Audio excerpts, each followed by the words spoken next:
तो दोस्तों आज मैं एक्सप्लेन करूंगा नेटफ्लिक्स के ऊपर रिसेंटली रिलीज करी गई एक बहुत ही बढ़िया अमेरिकन हॉरर मिनी सीरीज को, जिसका नाम है something very bad is going to happen. ये सीरीज काफी इंटरेस्टिंग है, इसका कॉन्सेप्ट भी काफी अलग है। ये रिलीज करी गई थी 26 मार्च 2026 को और रिसेंटली इसकी रेटिंग है 7 स्टार्स आउट ऑफ 10। इस सीरीज के अंदर कुल मिलाकर 8 एपिसोड हैं और आज की वीडियो के अंदर पार्ट 1 के अंदर मैं पहले 4 एपिसोड को एक्सप्लेन करूंगा। जल्दी से इस वीडियो के ऊपर 5000 लाइक और 200 कमेंट कर दीजिए ताकि पार्ट 2 जल्दी से जल्दी आ जाएगा। और रिसेंटली मैंने लिंथरेक and call of the dead film को एक्सप्लेन किया है। इनकेस आपने दोनों फिल्म मिस कर दी हैं जाकर देख लीजिए, उनका लिंक आपको नीचे डिस्क्रिप्शन पिन कमेंट में मिल जाएगा। तो चलिए अब बिना किसी देरी के चलते हैं सीधा वीडियो की तरफ।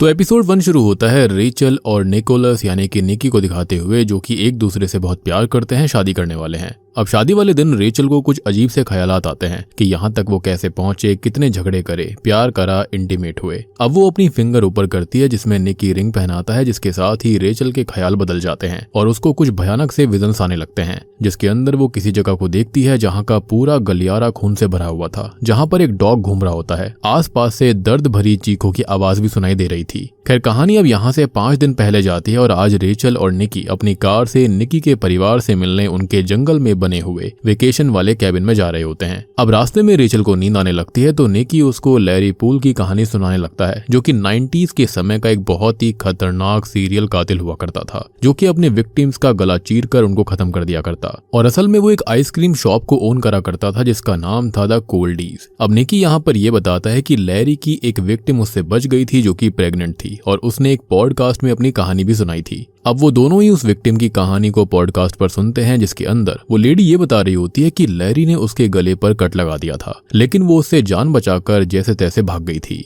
अब ये दोनों ही खाना खाने के लिए एक जगह पर रुकते हैं, जहाँ पर रेचल रोड से जाते हुए एक ट्रक को नोटिस करती है जिस पर लिखा हुआ था जस्ट मैरिड, मतलब कि ये किसी कपल का ही ट्रक है। अब ये दोनों अंदर खाना खाते हुए बात करने लगते हैं, जहाँ पर रेचल ये कहती है कि उसे बच्चे अभी नहीं चाहिए क्योंकि ये काफी पेनफुल प्रोसेस होता है जिसके अंदर चीर फाड़ वगैरह होती है और वो अपने साथ में अभी ये सब नहीं करना चाहती। जिस पर निकी उसको मजाक में समझाता है कि बच्चे छोटे होते हैं और उसके साथ कोई भी चीर फाड़ नहीं होगी। लेकिन ये चीर फाड़ रेचल के दिमाग में आई कहां से थी, क्योंकि बच्चे नॉर्मल भी होते हैं। यानी कि रेचल के मन में कुछ ऐसी यादें थी जिसके चलते उसे बच्चों से थोड़ा सा डर लगता था। एनीवेज बातों ही बातों में वो अपनी साइड में बैठे हुए कपल की बात सुन रही होती है कि कोई इंसान बार बार कुत्ते लाता है और वो गायब हो जाते हैं। खैर फिलहाल रेचल निकी को अपने डैड की गर्लफ्रेंड की बेटी कैथी के बारे में बताती है, जिसको 4 साल की उम्र से ही अपनी पुरानी जिंदगी याद थी कि कैसे उसका पति उसके बच्चों को नहर से बचाने के चक्कर में खत्म हो गया था। अब इस बात पर निकी ये कहता है कि ये सब कैथी की इमेजिनेशन होगी, लेकिन रेचल का ये कहना था कि बच्चे अलग होते हैं और वो अनजाने में दूसरे रेल्म्स के अंदर पहुंच जाते हैं, पास्ट देख सकते हैं, शायद से फ्यूचर भी देख सकते हैं। खैर इसी बीच रेचल ये भी बताती है कि उसकी माँ बहुत पहले ही उसको जन्म देते ही गुजर गई थी। अब बात करते करते रेचल कुछ बना रही होती है, जिसको देखकर निकी ये बोलता है कि ये तो कोल्डीज का लोगो है, बिल्कुल एग्जैक्टली सेम है और रेचल ने कभी भी उसको देखा नहीं था तो उसको ड्रॉ कैसे कर लिया, और ये चीज उसको भी काफी अजीब लगती है। खैर अब ये दोनों यहाँ से जाने लगते हैं तो रेचल क्यूरियस होकर उस दूसरे कपल में से वाइफ को बोल ही देती है कि वो आदमी कुत्तों को खत्म कर देता होगा, कुत्ते गायब नहीं होते होंगे, लेकिन वो लेडी उससे कोई बात नहीं करती। अब ये दोनों यहाँ से निकल जाते हैं और रास्ते में टनल उनको मिलती है जिसके अंदर वो सांस रोकने की प्रैक्टिस करते हैं, जिसको निकी तो कर नहीं पाता लेकिन रेचल इजीली कर लेती है। अब रेचल को वॉशरूम इस्तेमाल करना था, जिसके चलते वो एक मोटल के पास गाड़ी रोकती है और बाहर एक कार को नोटिस करती है जिसके अंदर उसको एक बच्चा मिलता है। वो बच्चा कार के अंदर बिल्कुल अकेला था, जिसको देखकर वो काफी परेशान हो जाती है और ये बात निकी को बताती है। अब वो दोनों ही उस बच्चे के लिए थोड़े से परेशान थे। निकी को कार के पास छोड़कर अब रेचल खुद ही मोटल के अंदर जाती है, जहाँ पर वो वॉशरूम में चेक करती है लेकिन उसे कोई भी नहीं मिलता और वहाँ पर एक मिनिएचर सैंडल मिलती है। अब तभी रेचल को वॉशरूम का दरवाजा खुलता हुआ सुनाई देता है, जिससे वो काफी डर जाती है और वहाँ पर चेक करने पर उसको एक खत्म हुआ सड़ा हुआ डॉग मिलता है, जिसको किसी ने बहुत ही बुरी तरह से खत्म किया था। वो बाहर आती है और निकी से कहती है कि वो यहीं पर रुके, तब तक वो खुद जाकर मदद लेकर आएगी। अब वो यहाँ से कार लेकर पास के ही गैस स्टेशन पर जाती है और रास्ते में द कोल्डीज का बोर्ड भी उसको दिखाई देता है।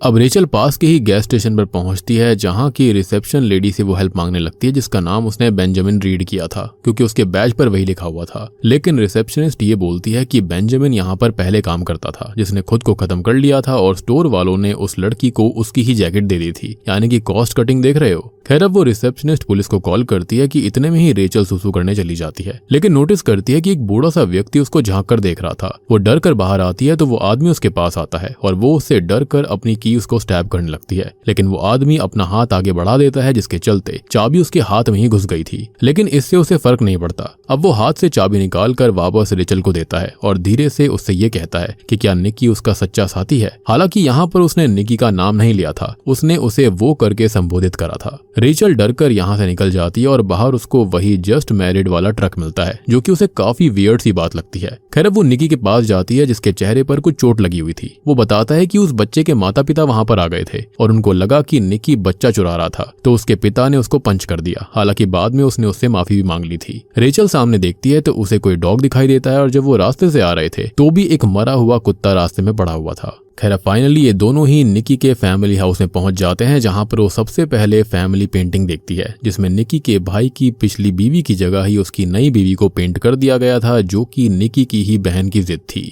खैर यहाँ उनकी फैमिली डॉग्स के स्टैचू भी रखे हुए थे और अब वो दोनों रूम के अंदर जाते हैं, जहां पर रेचल एक बियर स्टैचू को भी देखती है, यानी कि भालू का स्टैचू, जिसके बारे में निकी बताता है कि उसकी ग्रेट ग्रैंड मदर की जान एक भालू ने ले ली थी और बदला लेने के चक्कर में उसके ग्रेट ग्रैंडफादर भी खत्म हो गए। खैर अब दोनों थोड़ा सा आराम करते हैं और बाद में रेचल निकी के लिए आइस लेने किचन में जाती है, जहां पर उसे निकी की बहन पोर्सिया, उसका भाई जूल्स और भाभी नेल मिलती है। वो लोग बात करते हैं और पोर्सिया रेचल को देखकर बहुत ही ज्यादा खुश थी। खैर अब इसके बाद में नेल और जूल्स सोने चले जाते हैं और पोर्सिया बातों ही बातों में रेचल को सॉरी मैन की एक कहानी सुनाती है। तो सालों पहले जब ये लोग बच्चे थे तो 10 साल का जूल्स एक दिन जंगलों में चला गया था, जहां पर उसने सॉरी मैन को देखा, जो कि लेडीज और न्यू ब्राइड्स को हॉन्ट करके खत्म कर देता है। वो उन लेडीज को फाड़ देता है, चीर देता है, क्योंकि उसको ऐसा लगता है कि उसकी बीवी किसी और लेडी के अंदर छुपी हुई है और वो उसे लेकर नर्क में जाएगा, जहां पर वो दोनों प्यार से रहेंगे। और वो ये सब करते हुए अपने विक्टिम से सॉरी सॉरी भी कहता रहता है और इसलिए उसका नाम पड़ा है सॉरी मैन। खैर अब इतने में ही वहां पर जूल्स का बेटा जूड भी आ जाता है, जो कि कहानी सुनकर काफी डर गया था, जिसे पोर्सिया कहती है कि सॉरी मैन बच्चों को कुछ नहीं बोलता, तो वो बिल्कुल न डरे और सॉरी मैन खाली खून की सुगंध से आता है। एनीवेज अब रेचल रूम में आकर निकी से इस कहानी के बारे में पूछताछ करती है, तो वो कहता है कि जूल्स ने बहुत दिनों तक ये कहानी बताई थी, लेकिन ये सच नहीं है। हालांकि जूल्स उस दिन के बाद से चेंज हो गया था, इवन दो घर के अंदर किसी को भी उसकी बात पर कभी यकीन ही नहीं हुआ। अब यहाँ उसे वो उस हादसे के बारे में भी बताती है कि उसे कोई आदमी मिला था, लेकिन वो उसे शांत रहने के लिए कहता है कि अब वो बिल्कुल ना डरे। दोनों इंटीमेट होने की कोशिश करते हैं, लेकिन वो ये कहती है कि उसे एक चीज करनी है और कुछ ही समय के लिए वो एक बक्से में चली जाती है। खैर वापस आकर वो इंटीमेट होते हैं और दोनों सो जाते हैं, जो कि काफी वियर्ड सी बात थी। खैर अब रात को रेचल की नींद खुलती है तो उसकी नाक से खून आ रहा था और बाहर से कुछ आवाजें भी आ रही होती हैं। वो बाहर जाती है तो उसको एक डॉग घूमता हुआ दिखाई देता है और ये डॉग जो था वो हूबहू उन दो स्टैचू डॉग जैसा दिख रहा था, जो कि स्टार्टिंग में इनको दिखाई दिए थे। अब आगे रेचल को दरवाजे की आवाज सुनाई देती है और वहां जाने पर उसे निकी की माँ एक जगह पर शांत खड़ी हुई मिलती है, जो कि उसे देखकर थोड़ी अजीब बातें कर रही थी। कि तभी उसका पति उसको वहां से ले जाने लगता है और वो रेचल से कहती है कि अब शायद वो और नहीं मिलेगी, लेकिन रेचल कहती है कि वो मिलते रहेंगे। खैर उनके जाने के बाद में रेचल वहां पर पड़े हुए लेटर्स को देखती है और उसके इन्विटेशन कार्ड पर उसको लिखा हुआ मिलता है कि ये शादी मत करो। और इसी के साथ में पहला एपिसोड यहीं पर खत्म हो जाता है।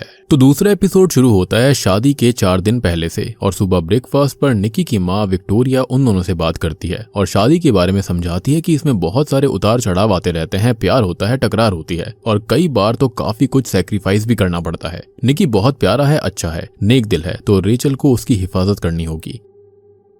और शादी अच्छे इंसान से होती है तो सब कुछ अच्छा रहता है, लेकिन अगर बुरे इंसान के साथ में शादी हो जाए तो वो एक कैद की तरह बन जाती है। और ये कहते कहते वो थोड़ी सी अपसेट हो गई थी। थोड़ी देर के बाद में रूम में आकर रेचल निकी को वो लेटर दिखाती है जिस पर लिखा हुआ था कि शादी मत करो। तो निकी कहता है कि वो नहीं जानता कि ऐसा कौन और क्यों कर रहा होगा और किसी को उनकी शादी से क्या ही लेना देना हो सकता है। हालांकि रेचल का पूरा शक नेल पर था, क्योंकि वो निकी की एक्स रह चुकी है, जो कि अब उसके भाई जूल्स की बीवी थी। रेचल आगे कहती है कि शायद से निकी का परिवार नहीं चाहता कि ये शादी हो और उसकी माँ जैसे उसके बारे में बातें कर रही थी कि वो बहुत ही कीमती है, तो शायद से वो निकी रेचल को नहीं सौंपना चाहती, क्योंकि क्या मतलब है कि मासूम रूह है और निकी उसकी हिफाजत करना। जिस पर वो कहता है कि ये तो उसे भी समझ में नहीं आया कि उसकी माँ ने आखिरकार ऐसा क्यों बोला। आगे निकी कहता है कि सब उसकी शादी के लिए एग्री हैं और ये उसका फैसला है कि वो शादी कर रहेगा। खैर इसी बीच रेचल नोटिस करती है कि उसकी वेडिंग ड्रेस ही गायब हो चुकी है और ये देखकर वो काफी अपसेट हो गई थी। रेचल कहती है कि शायद वो किसी ने निकाल ली होगी, लेकिन निकी बोलता है कि ऐसा नहीं हो सकता, वो किसी और के पास रह गई होगी या फिर शायद से गाड़ी में होगी और वो अभी चेक कर वापस आएगा। वो बाहर गाड़ी में चेक करने जाता है और जाते जाते रेचल को लाइट अप भी करता है। खैर अब रेचल बाहर जाती है, जो कि निकी के पिता डॉक्टर कैनिंगम को नेल से बात करता सुनती है, जो कि ये कह रहे थे कि रात में पता नहीं विक्टोरिया क्या क्या बताने वाली थी। अच्छा हुआ उन्होंने टाइम पर उसको रोक दिया। वो आगे कहते हैं कि अभी उन्हें सब कुछ छुपा कर रखना पड़ेगा और ये शादी होनी बहुत जरूरी है और ये सब वो विक्टोरिया के लिए ही कर रहे हैं। रेचल को ये सुनकर कुछ भी समझ में नहीं आता और वो आगे जाती है, जिसे जूल्स का बेटा जूड मिलता है जो कि फ्लोर पर खून को ही देख रहा था और पास में वो डॉग भी था जो कि असल में यहाँ का पेट डॉग है। अब रेचल उसे बताती है कि पिछली रात उसकी नाक से खून आ रहा था तो ये खून उसका ही है, जिससे कि जूड बहुत डर गया था और वो ये कहता है कि उसने सॉरी मैन को इनवाइट कर लिया है। अब जूड जो है वो अपने पिता जूल्स को ये बात बताता है और जूल्स ये कहता है कि ये बात वो किसी को भी ना कहे। साथ ही साथ डॉक्टर कैनिंगम वहाँ पर आते हैं और ये कहते हैं कि उन्हें अभी इस मौके पर शादी तक कोई भी डिस्टर्बेंस नहीं चाहिए और उनको किसी बारे में कुछ भी नहीं सुनना है, स्पेशली सॉरी मैन के बारे में। खैर उनके जाने के बाद में जूल्स रेचल से ये कहता है कि वो खुद भी कैनिंगम है तो वो भी उसको डॉक्टर कैनिंगम के नाम से ही बुलाए, जिस पर वो एग्री करती है। एनीवेज अब रेचल पोर्सिया से बात करती है कि उसकी वेडिंग ड्रेस मिसिंग है, जिस पर पोर्सिया कहती है कि वो अपनी शादी की ड्रेस कैसे ही खो सकती है। इतने में ही निकी आकर बताता है कि ड्रेस तो गाड़ी के अंदर भी नहीं है और वो शायद उनके दोस्तों के घर छूट गई होगी, तो वो अभी कार से वहां पर जाएगा और उसको जल्दी ही वापस लेकर आएगा। अब देखो यहाँ पर आने जाने में 10 से 12 घंटे लगने वाले थे। निकी ये बोलता है कि जब तक वो आएगा जाएगा तब तक रेचल जो है वो उसके परिवार से घुल मिल सकती है। खैर उसके जाने के बाद विक्टोरिया कहती है कि रेचल उसकी शादी की ड्रेस पहन सकती है जो कि उसे उसकी माँ ने दी थी। अब वो लोग रेचल के हिसाब से उस ड्रेस को ऑल्टर करके काट कर तुरंत ही उसके लिए रेडी कर देते हैं, जिसको रेचल ने पहन लिया था। अब विक्टोरिया थोड़ी अजीब सी बात करती है कि रेचल का तो परिवार ही नहीं है और इस शादी में उनके परिवार के कम से कम 90 से 100 लोग आ रहे हैं। रेचल को ये सब काफी अजीब लगता है और बुरा लगता है। खैर इसी बीच पोर्सिया खुद को गलती से ग्लास से घायल कर लेती है। अब नेल उसे दूसरे रूम में ले जाती है और यहाँ पर विक्टोरिया रेचल से बात करने लगती है और उसकी निकी की दी हुई रिंग निकालकर उसे दूसरी रिंग पहनाती है। रेचल कहती है कि वो अपनी माँ की ज्वेलरी पहनेगी जिसके अंदर उसकी माँ की वेडिंग रिंग भी है, लेकिन विक्टोरिया उसे अपनी ग्रेट ग्रैंड मदर का एक मोती वाला हार देती है जो कि उसकी ग्रेट ग्रैंड मदर ने उसकी ग्रैंड मदर को दिया था जिनको जिंदा दफन करा गया था। यानी कि देख रहे हो कि यहाँ पर बातें कितनी वियर्ड सी होती जा रही थी। वो आगे कहती हैं कि मोतियों को दांतों पर रगड़ कर ही पता चलता है कि वो असली है या फिर नकली, तो रेचल को ना चाहते हुए भी ऐसा करके चेक करना पड़ता है और वो कहती है कि हाँ ये बिल्कुल असली है। हालांकि वो ये भी कहती है कि मोती शादी में बैड लक लेकर आते हैं, लेकिन विक्टोरिया कहती है कि अगर वो नकली हो तब ऐसा होता है। अब फाइनली रेचल पूरी तरह तैयार होती है और उसको देखकर विक्टोरिया इमोशनल होकर कहती है कि उसे माफ कर देना जो अब आगे उसके साथ होगा। और ये सुनकर रेचल काफी परेशान हो गई थी क्योंकि एक तो ये बात अजीब थी और दूसरा उसको वो समझ भी नहीं आ रही थी। अब रेचल रूम में आकर निकी को कॉल करने लगती है कि वो जल्दी से जल्दी घर वापस आ जाए क्योंकि उसके परिवार ने उसको जानबूझकर वहां पर भेजा है और वो लोग बात बात पर रो रहे हैं, अजीब बातें कर रहे हैं और उन्होंने ड्रेस का पहले से सोच रखा था कि उनको वही ड्रेस पहनानी है और उनको फर्क नहीं पड़ता कि ब्राइड कोई भी हो। निकी कहता है कि वो जल्दी ही वापस आ रहा है। खैर इतने में ही रेचल गौर करती है कि उसकी ड्रेस का कवर बेड के नीचे ही पड़ा हुआ था, बस उसके अंदर ड्रेस गायब थी। अब वो बाहर झांकती है तो उसे बाहर किसी का साया दिखाई देता है और वो आगे जाती है तो उसे पोर्सिया के रूम के बाहर एक वेडिंग ड्रेस का टुकड़ा मिलता है जो कि असल में उसकी ही ड्रेस का था। अब वो एक रूम में जाती है जहाँ पर उसे किसी रिचुअल की किताब मिलती है जिसे वो देखने लगती है। तभी वो विक्टोरिया के रूम में आती है और अपनी रिंग ढूंढने लगती है। खैर इसी बीच उसको कॉल आने लगता है और वो बाहर आती है तो उसे पोर्सिया और नेल उसके ही बारे में बात करती हुई सुनाई देती हैं। अब आगे उसे डॉक्टर कैनिंगम मिलते हैं जो कि कहते हैं कि उसने विक्टोरिया की ड्रेस क्यों पहन रखी है और वो उसे जल्दी से जल्दी उतार दे। खैर अभी वो यहाँ से जूल्स के रूम में जाती है जहाँ पर वो ड्रेस को ढूंढने लगती है और उसको एक लीथल इंजेक्शन मिलता है। खैर अब तक जूल्स भी वहाँ पर आ जाता है जिससे वो ये कहती है कि वो बस अपनी ड्रेस को ढूंढ रही थी। वो कहती है कि वो ये ड्रेस उतार नहीं पा रही है तो वो उसकी हेल्प कर दे, यानी कि ड्रेस के हुक को ढीले कर दे, और वो ऐसा कर देता है। खैर अब वो अपने रूम में आकर निकी को कॉल करती है लेकिन कॉल नहीं लग रहा था तो वॉइस मेल डालती है कि वो जल्दी से जल्दी वापस आए, यहाँ पर कुछ ना कुछ तो गड़बड़ जरूर है। अब वो विंडो के बाहर देखती है तो बाहर से उसे डॉक्टर कैनिंगम घूमते हुए दिखाई देते हैं और वो पूरे टाइम बाहर पता नहीं क्या करते रहते थे। खैर अब शाम को सभी लोग डिनर कर रहे होते हैं और रेचल को कोई आवाज सुनाई देती है जिसके बारे में वो पूछती है तो विक्टोरिया कहती है कि पड़ोस में कोई काम चल रहा होगा। वो आगे पूछती है कि डॉक्टर कैनिंगम कहाँ पर हैं तो वो बताती है कि वो जल्दी सो गए हैं। अब रेचल बहाने से बाहर जाती है और जंगलों में उसे उसकी ड्रेस पहने हुए एक पुतला लटका हुआ मिलता है और पास में ही डॉक्टर कैनिंगम एक कब्र खोद रहे थे। अब वो उनसे डर कर भागने लगती है और वो उसका पीछा करते हैं। खैर इतने में ही अब तक वहाँ पर निकी आ गया था। वो उससे ये कहती है कि यहाँ कुछ तो गड़बड़ है, ये लोग शादी नहीं होने देना चाहते बल्कि शैतान को उसकी बलि देना चाहते हैं, लेकिन वो उसे शांत करता है, रिलैक्स करता है। खैर अब वो उसे कार में ही छोड़कर अपनी फैमिली से बात करने जाता है और थोड़ी देर के बाद में सभी लोग रेचल को बताते हैं कि विक्टोरिया को असल में ब्रेन ट्यूमर है और वो ज्यादा दिन की मेहमान नहीं है, तो उसको एक आखिरी बार खुशी देने के लिए ये सब करा जा रहा था। और वो अजीब बातें करती हैं, अचानक से ट्रांस जैसी स्टेट में चली जाती हैं। तो असल में वो सब ब्रेन ट्यूमर की वजह से होता है, ना कि किसी रिचुअल की वजह से, क्योंकि इससे ब्रेन एक्टिविटी डिस्टर्ब होने लगती है। बेसिकली यहाँ पर बहुत ही वियर्ड सी चीजें हो रही थी उसके साथ में, जिसके चलते रेचल को ऐसा लग रहा था। अब रेचल बात समझकर सबसे माफी मांगती है और सब दुखी हो जाते हैं। मीनवाइल जूड बताता है कि उसने ही सॉरी मैन को भटकाने के लिए रेचल की वेडिंग ड्रेस पुतले को पहनाकर लटकाई हुई थी, ताकि सॉरी मैन अगर रेचल की ब्लड की स्मेल से आई भी तो वो उसको पहचान ना पाए और वो पुतला लेकर चला जाए। अब जूस बताता है कि सॉरी मैन बस एक कहानी है जो कि उसने निकी और पोर्सिया को डराने के लिए बनाई थी। खैर अब रात में हम देखते हैं कि निकी अपनी माँ विक्टोरिया के बारे में सोचकर काफी रो रहा था, जिसको रेचल संभाल रही होती है। और अब तभी शॉकिंगली घर के बाहर एक अनजान शख्स आ गया था, जिसके साथ ही दूसरा एपिसोड यहीं पर खत्म हो जाता है। एपिसोड 3 की शुरुआत में रात में सभी लोग सो रहे होते हैं और डॉक्टर कैनिंगम अपने कैबिन के अंदर डॉग की स्किन को निकाल रहे थे ताकि वो उसको प्रिजर्व करके रख सके, और यही उनका प्रोफेशन भी था। यानी कि वो एनिमल्स और बर्ड्स के खत्म होने के बाद में उनकी बॉडी को प्रिजर्व करके उनका स्टैचू बना दिया करते थे। और तभी घर के अंदर कोई अनजान परेशान सा साया वहां पर घूमने लगता है। अब ये साया रेचल और निकी के रूम में जाता है और रेचल को देखने लगता है। अब अगले ही दिन रेचल माफी मांगने के लिए मार्केट में जाकर सभी के लिए गिफ्ट और केक लेकर आती है और कार्ड पर माफी लिखने लगती है। वो अनजान साया अभी भी उसके ऊपर नजर रख रहा था। खैर अब वो निकी के पास जाती है जो कि अपनी माँ की हेल्थ की वजह से परेशान था और वो बेस्ट डॉक्टर को ढूंढ रहा होता है। अब रेचल कहती है कि वो चाहे तो शादी को टाल सकते हैं, लेकिन निकी कहता है कि वो इसी हफ्ते शादी करेंगे और शादी को अब 3 दिन बाकी थे।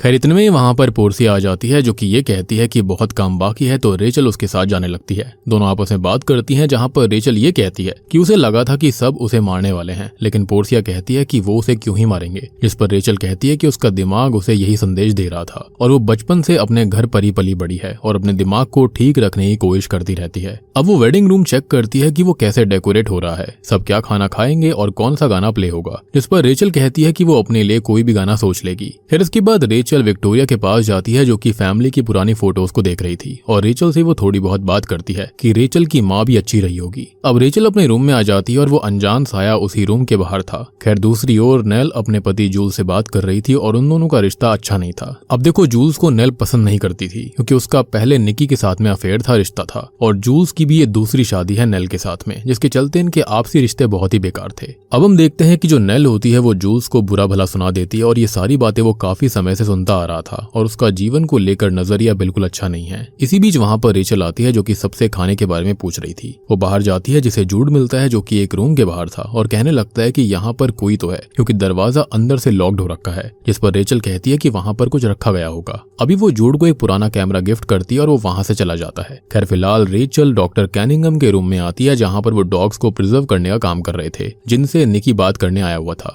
रेचल सबको फैमिली मीटिंग में बुलाती है और ये कहती है कि शादी और दुख साथ में होना अच्छी बात नहीं होती। वो शादी टाल भी सकती है और अभी वो विक्टोरिया से अपने मन की बात कह सकते हैं जो वो कहना चाहते थे ताकि खत्म होते वक्त उसको सुकून मिलेगा। अभी यहाँ पर कोई भी कुछ बोल नहीं पाता तो वो सबको मौका देती है कि वो लोग अभी जा सकते हैं और उनको जो बोलना है वो लिखकर याद करके यहाँ पर लेकर आए। खैर अभी वो नेल के साथ बाहर जाती है और उससे बात करती है। यहाँ पर दोनों का बॉन्ड थोड़ा सा अच्छा बनता है। खैर अब वो अपनी ड्रेस वाली डॉल को बाहर से अंदर लेकर आती है और सबसे कहती है कि वो लोग उस डॉल की आंखों में देखकर सब कुछ कहें ताकि वो डॉल उनके दुख को ले ले और फिर वो डॉल को जला देंगे, बेसिकली दुख दर्द जला देंगे। अब नेल इस चीज की शुरुआत करती है और बाकी सब भी यही करते हैं। अब बाद में वो उस डॉल को जलाने लगते हैं और अंदर जूड एक रूम में जाता है और वो कैमरा से सब कुछ रिकॉर्ड कर रहा था, जिसे इस रूम के अंदर बहुत सारे प्रिजर्व्ड एनिमल्स के स्टैचू और बीच में कोई इंसान दिखाई देता है जिसको देखकर वो शॉक्ड रह गया था।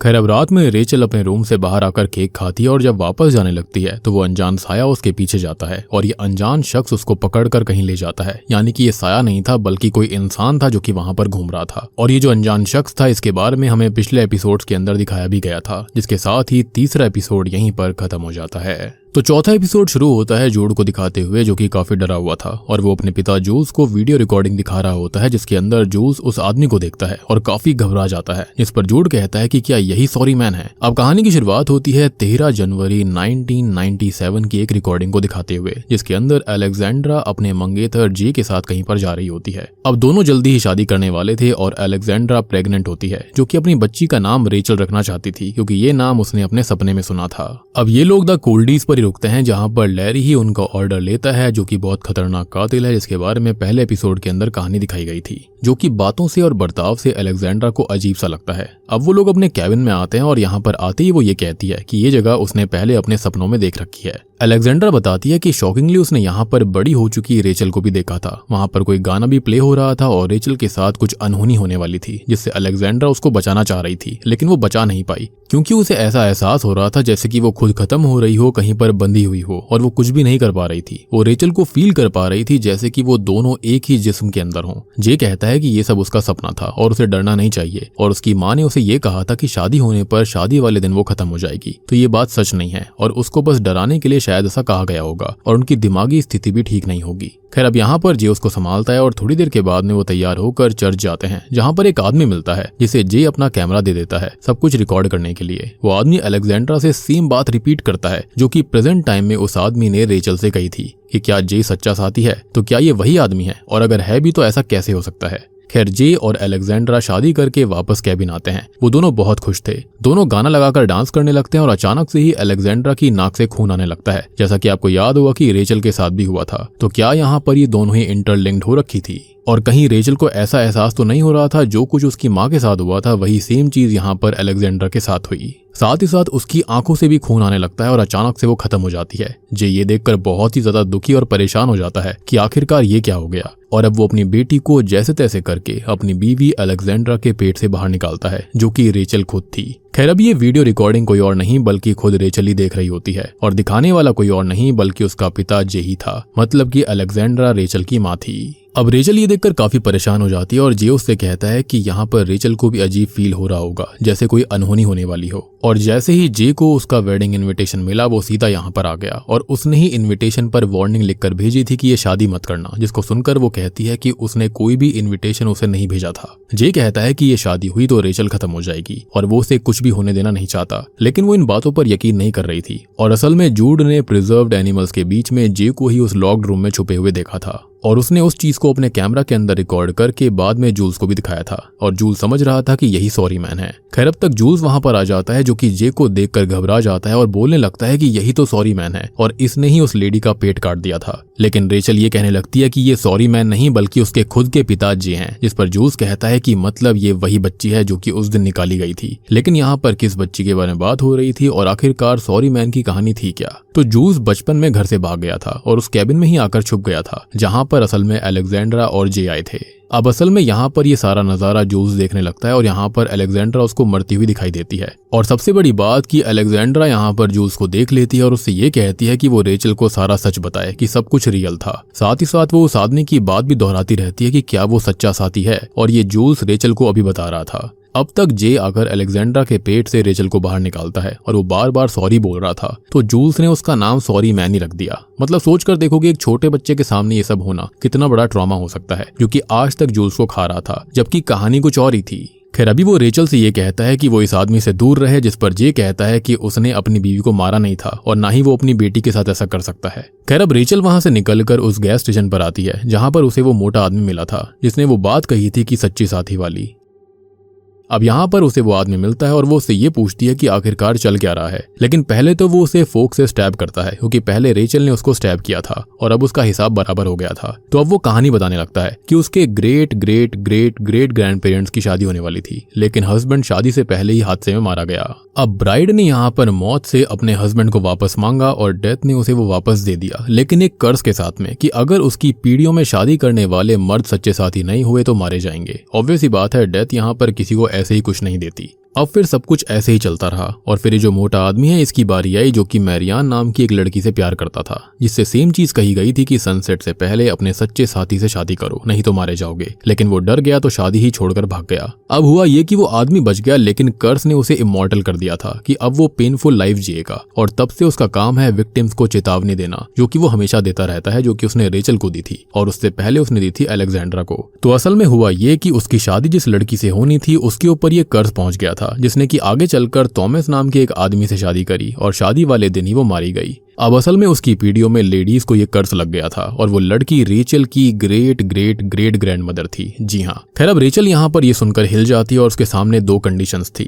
पहली तो ये थी कि या तो वो शादी कर ले और उसके बाद में वो मारी जा सकती है, या फिर शादी ना करे तो कर्ज निकी की ब्लड लाइन को लग जाएगा। अब वो आदमी ये कहता है कि डेथ तो हमेशा से ही रेचल के पीछे है और अभी भी वो यहीं पर है, लेकिन वो डेथ से कहता है कि अभी रेचल के पास 2 दिन बाकी हैं और मैंने आपको कहा था ना यहाँ पर 5 दिन का टाइम होता है, वो यही चीज थी। खैर अब तक जे वहां पर आ जाता है जो कि उसको समझाता है, लेकिन वो यहाँ से निकल जाती है। साथ ही साथ जाने से पहले वो आदमी रेचल को उसकी और निकी की शादी का एफिडेविट सर्टिफिकेट भी देता है। अब रेचल यहाँ से निकल गई थी जिसे बाहर द कोल्डीज का एक बैज मिलता है और अब वो जूल्स के साथ घर निकल जाती है। और इसी के साथ में चौथा एपिसोड यानी कि इस सीरीज का पार्ट 1 यहीं पर खत्म हो जाता है। तो दोस्तों ये थी latest Netflix horror series something very bad is going to happen के पहले 4 एपिसोड्स की कहानी यानी कि पार्ट 1 की कहानी। उम्मीद करता हूँ कि अब तक की मिस्टीरियस कहानी आपको समझ में आ रही होगी, अच्छी लग रही होगी। इसका पार्ट 2 बहुत ही जल्दी आने वाला है, तो जल्दी से इस वीडियो के ऊपर 5000 लाइक कर दो और फटाफट 200 कॉमेंट कर दीजिए ताकि अगला पार्ट जल्दी से जल्दी मैं लेकर आऊंगा।